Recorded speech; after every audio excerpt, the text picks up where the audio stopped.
Vladimir Poutine donne des interviews à l'arrière d'une voiture, certes, à des médias russes, certes, mais il apparaît aussi souvent à la télévision russe pour vanter les qualités de ses armements. Alors récemment, vous vous souvenez, Guillaume, il avait parlé du missile longue portée Oreshnik, voilà, le noisetier, c'est ça. Le noisetier, bravo Guillaume.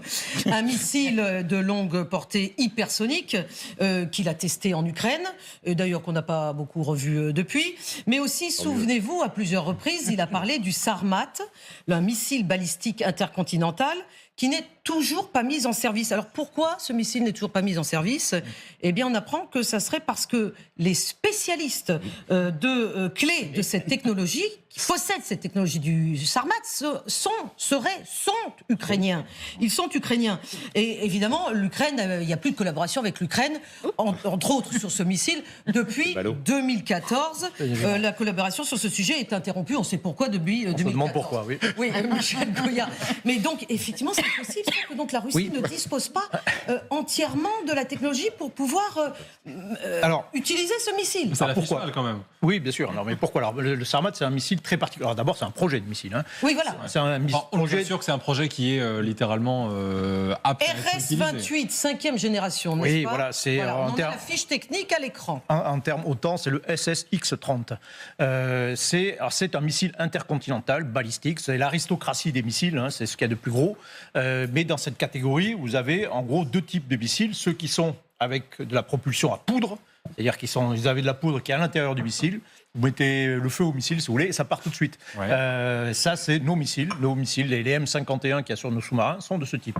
Et puis, vous pouvez avoir des missiles avec du propergol liquide à l'intérieur. C'est-à-dire que vous faites le plein avant de le c'est un lancer. moteur liquide, c'est ça? Oui, c'est ça. C'est ça qui fait la difficulté. La caractéristique. Alors, vous voulez dire que les Russes ne possèdent pas cette... C'est ça.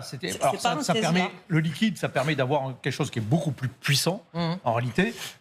Donc, le Sarmat, il fait 200 tonnes, par exemple. Hein, il est beaucoup plus lourd. Le M51 de nos sous-marins, il fait une centaine de tonnes. Donc, ce sont les missiles les plus gros au monde.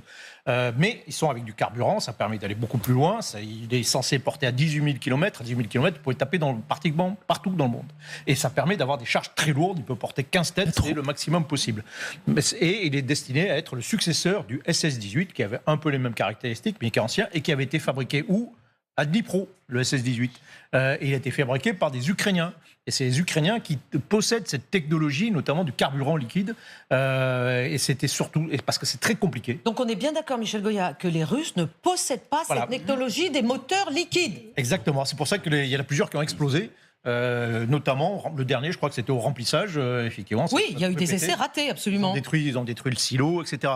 Donc, ils ne savent pas faire. Voilà. Comme dans beaucoup de domaines techniques, l'ingénierie russe a quand même un certain nombre de difficultés. Voilà, on voit à l'écran, là, pardon, Michel Goya, c'est très embêtant. L'illustration de ce que vous racontez, c'est-à-dire le test raté. Il y a 4 tests ratés, hein, plus ou moins ratés. Il y en a un qui a réussi sur les 5. Test, voilà. Un seul test réussi en avril 22. Depuis, il n'y en a pas. Voilà. Et donc, ce missile était censé être mis en service en 2020. On est en 2025 et ça patine de plus en plus. Donc c'est très compliqué et ça c'est un véritable échec technique pour la Russie et qui montre aussi ses faiblesses, ses grandes limites que n'avait pas l'Union soviétique. Hein, et ça dévoile aussi, je termine là-dessus, au fait l'importance de l'Ukraine au sein de l'Union soviétique. Ah bah clairement. Voilà, c'est là-dessus que j'aimerais que vous disiez un mot, Alexandre Melnik. Sur cette importance de l'Ukraine. Voilà, c'est-à-dire c'est la conséquence de l'extrême imbrication à l'époque soviétique de l'économie qui existait. Parce que tout a été complètement dispersé à travers de l'Union soviétique qui était cimentée par le communisme, c'est-à-dire il fallait montrer la force du communisme, le seul ciment de l'Union soviétique des pays qui étaient complètement étrangers, et ce qui prouve qu'on n'a pas encore totalement enterré le cadavre de l'Union soviétique et l'Ukraine, dans cette distribution de rôles qui était quand même assez arbitraire parfois, jouait un rôle extrêmement important du point de vue du complexe militaro-industriel. Oui. Donc, et par exemple, pardon, Alexandre, on a l'impression, cette collaboration, si j'ai bien compris, a duré jusqu'en 2014, au moment, l'année de l'annexion de la Crimée. Donc, si longtemps après la dislocation de l'URSS, il y avait une continuité dans cette collaboration. Si vous permettez une métaphore un peu morbide, c'est la barbe qui continue à pousser après la mort de l'homme. Donc, c'est-à-dire est très difficile. On vous comprend. Ça mérite d'être clair. Voilà, de réajuster justement ce mécanisme extrêmement lourd de l'économie soviétique, centralisé, planifié à l'extrême, et on paie toujours les conséquences conséquences. On paie toujours les conséquences de cette économie qui était à cette époque-là. Précision aussi, je vous interromps juste un instant, parce que précision aussi d'un expert qui dit qu'en Russie, on se dit qu'il doit forcément y avoir quelques experts au moins dans ce domaine, on nous dit que tous ceux qui ont construit la fusée précédente, celle de la précédente génération, ont soit pris leur retraite, soit sont décédés. En effet, là on se dit que ça va être compliqué d'arriver à contrebalancer ça. Le SS-18 il faudra développé dans les années 60. Donc, raison de plus, ouais. Non, mais pour encore illustrer ce sujet, vous rappelez tous les navires de la mer, de la flotte de la mer Noire russe qui ont été endommagés par les Ukrainiens et qui ont dû aller se cacher à Novorossiysk ou même en Abkhazie. Eh bien, il y a aussi un problème de réparation de ces navires parce qu'à Mykolaïv, en Ukraine, il y avait un énorme centre de construction et de réparation navale. Et là aussi, beaucoup de navires russes qui ont été détruits par les Ukrainiens avaient été construits à Mykolaïv. Donc on voit, c'est pour illustrer les propos d'Alexandre. Attendez, ça veut dire qu'à un moment donné de l'histoire, l'Ukraine a eu cette espèce de comportement un peu bicéphale entre d'un côté se dire que la Russie allait peut-être attaquer du jour au lendemain et continuer d'alimenter les réparations de son armée. Mais il y avait aussi des entreprises privées qui faisaient ça. C'était pas que les intérêts de l'État. Et puis, vous savez, mais regardez nos entreprises européennes qui continuent à vouloir acheter et vendre à la Russie. Sans se soucier de la géopolitique.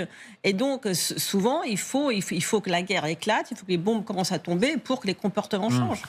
Alors, écoutons Vladimir Poutine qui, en février dernier, c'est-à-dire il y a un an, en février 2024, évidemment, était très content de son Sarmat.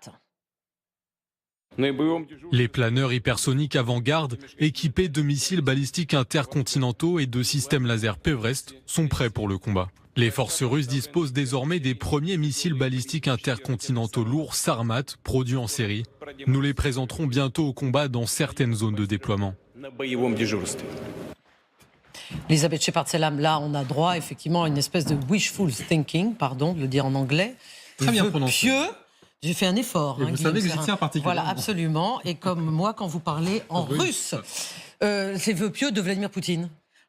On n'est pas à la première instance où il vante les mérites de ces super engins, que ce soit... Mérites supposés d'ailleurs. Mais c'est ça le problème, c'est les mérites supposés. Il n'en parle jamais du fait qu'il n'a pas accès au savoir-faire, aux connaissances que les Ukrainiens, pour le coup. C'est pas la première fois et ça montre aussi les faiblesses, je pense, de la Russie, notamment au niveau industriel. Ce qui est quand même très important dans le contexte actuel. Oui, parce que malgré les menaces russes, aujourd'hui, ce que disent certains experts, c'est que la Russie n'a tout simplement rien pour rayer l'Angleterre ou la France de la surface de la Terre, comme elle s'y était pourtant, j'allais dire, engagée presque dans ces déclarations, Alexandre Melnik.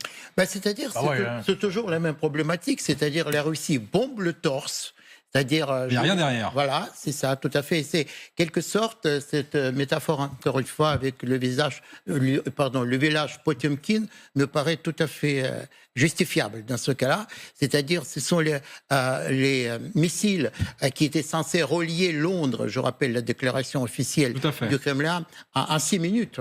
Donc, ça fait quand même, ça fait de l'effet, enfin, en parole. Sauf que ces villages Potemkin au service d'une puissance pauvre aujourd'hui. Alors, ce qui est étonnant, c'est qu'on vous diffuse souvent sur cette antenne des extraits d'émissions de la télévision russe avec, vous savez, Solovyov, qui est le grand présentateur vedette, qui est tous les soirs, à la même heure que nous d'ailleurs, Guillaume, sur une télévision, et sur la télévision d'État. Et tout le monde, évidemment, à ses côtés, faisant des pronostics sur combien de temps va mettre tel missile pour effectivement arriver en Europe. Eh bien là, bizarrement, Solovyov, écoutons-le, a l'air un peu dubitatif sur l'emploi du missile Oreshnik, plutôt sur le non-emploi. Il a l'air presque de regretter qu'on ne l'emploie pas assez. On l'écoute. Poutine a dit très clairement et précisément, si nous les trouvons dans les toilettes, nous les tuerons dans les toilettes. Avons-nous tué Boudanov? Avons-nous tué Zelensky? L'ennemi utilise toutes sortes de méthodes contre nous. Nous devons revenir à un système de réponse brutale. Il y a eu ces derniers jours une tentative d'attaque contre une centrale nucléaire. Et ça, ce n'est pas une raison pour utiliser l'Oreshnik. Il faut les effacer de la surface de la Terre. L'Oreshnik existe, l'Oreshnik attend. Il est temps de faucher l'Ukraine avec l'Oreshnik. Samantha de Mendern, Solovyov d'habitude est quand même très Modéré.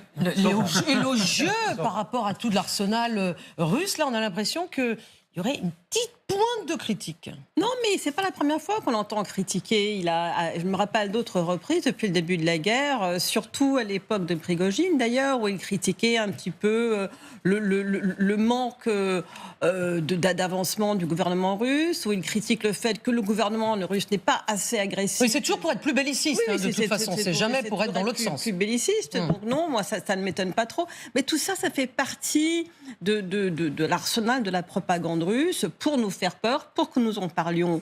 Je crois comprendre qu'on nous regarde beaucoup à Moscou parce que nous relayons très très souvent les propos de M. Solovyov. Et non, et cet Oreshnik, eh bien, on ne l'a pas revu. Malgré toutes les menaces, on ne l'a pas revu. Juste pour compléter les propos, eh bien, je dirais qu'il y a... Bon, je ne suis pas le spectateur le plus assidu de Solovyov. Non, mais on le regarde à votre place. Voilà, on fait des résumés, bien sûr. Et j'ai été vraiment bluffé, époustouflé par une des dernières émissions de Solovyov, où il avait invité, vous connaissez évidemment cette députée russe de Irina Khakamada, qui était extrêmement... un très grand rôle. Bien sûr, qui a joué un très grand rôle. Et vous savez, il a craché vraiment sur Poutine, sur la politique de la Russie, en disant c'est la même politique qu'à l'Union soviétique, lorsque l'Union soviétique a mis le paquet pour dénigrer les États-Unis, alors que les soviétiques, justement, non seulement pour le moment, elle n'est plus rien. Et voilà, mais il a été écouté par Solovyov. Solovyov ne l'a pas interrompu, parce que quand même le parallèle entre l'Union soviétique qui dénigrait les États-Unis s'est effondré à cause de ça avec la Russie, parce qu'il a dit tout de suite que c'est la Russie aujourd'hui qui dénigre les États-Unis au lieu justement de développer, de consolider sa propre économie. Et il a même dit que les Russes vivent de moins en moins bien. À quoi Solovyov a répondu, mais il n'y a même pas quand même de mode de la faim pour le moment. Mais en tout cas, il y a quand même quelque chose qui se passe aujourd'hui, même dans ce milieu très officiel de la propagande de Solovyov.